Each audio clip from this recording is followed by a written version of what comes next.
मात्र यावेळेला आपल्यासोबत आहेत भाजपचे खासदार डॉक्टर अनिल बोंडे। अनिलजी, आज भाजपने केलेले सगळे आरोप आणि त्याचं खंडन काँग्रेस करताना दिसतेय। देशाच्या उच्च स्तरावरती झालेली आजची घडामोड ही देशासाठी अत्यंत महत्त्वाची आहे।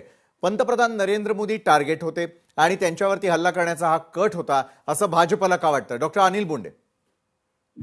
नाही, कारण असं आहे की मोहब्बत की दुकान म्हणून त्यांनी बोर्ड लावला, परंतु त्यांच्या मनामध्ये सातत्यानं हिंसाचार, प्रधानमंत्री नरेंद्रजी मोदी यांच्याबद्दलचा द्वेष आणि एवढ्यापर्यंत की मोदी तेरी कबर खुदेगी एवढ्यापर्यंत घोषणा देणारे हे लोक, आणि त्यामध्ये महाराष्ट्राच्या खासदारासह वर्षाताई गायकवाडांच्या सह इतर महिला खासदार त्यांच्या पुढे पाठवणं आणि भाषण करण्यापासून रोखणं, म्हणजे त्यांच्यावर एका प्रकारे हमला करणे आणि म्हणजे हिंसाचाराची जी लिमिट म्हणू शकतो ती ज्या लोकसभेचा गरिमा जर पाहिला तर त्याला बट्टा लावण्यासारखी गोष्ट केली। पण अभिभाषणापासून रोखलं गेलं आणि काँग्रेसनं ते केलं असं तुम्हाला का वाटतं? अभिभाषण पूर्ण का नाही होऊ दिलं गेलं? कोणाचं अभिभाषण? अभिभाषण जर राहुल गांधींना अतिशय चांगला मौका त्यांना दिलेला होता। राहुल गांधींना वारंवार सांगण्यात आलं की जे पुस्तक प्रकाशित झालेलं नाही त्या पुस्तकावर तुम्ही बोलू शकत नाही, आणि सर्वात महत्वाची गोष्ट म्हणजे बळवंतराव, तुम्ही सुद्धा निशिकांत दुबे यांच्या हातातलं पुस्तक हिसकावण्यासाठी त्यांच्या अंगावर गेले होते।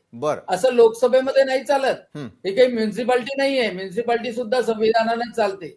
आणि म्हणून खूप काँग्रेसच्या, राहुल गांधीच्या जवळच्या हो आपण काही कृत्य करू शकतो, हे लोकशाहीच्या सर्वोच्च मंदिरामध्ये नाही चालत। राहुल गांधींचा ऍटिट्यूडच पाहिला ना की रवनीत बिट्टा जे पंजाबचे सुपुत्र आहेत, ते मंत्री आहेत, त्यांचं घराणं देशासाठी त्यांनी शहीद झालेलं आहे, त्यांना जर ते राहुल गांधी स्वतः म्हणतात की तुम गद्दार हो, म्हणजे एका शिखाला, एका पंजाबच्या सुपुत्राला गद्दार हो म्हणतात, गद्दार आहात असं म्हणतात, आणि त्यावरून दिसतं ना की यांच्या मनात किती द्वेष आहे। फक्त दुकानावर पाठी लावून चालत नाही मोहब्बत की दुकान म्हणून, पण मनामधला असलेला मोदीजींच्या बद्दलचा द्वेष आजच नाही तर अनेक वेळा त्यांनी व्यासपीठावरून, त्यांच्या मोर्चामधून, प्रत्येक गोष्टीत त्यांनी दाखवून दिला।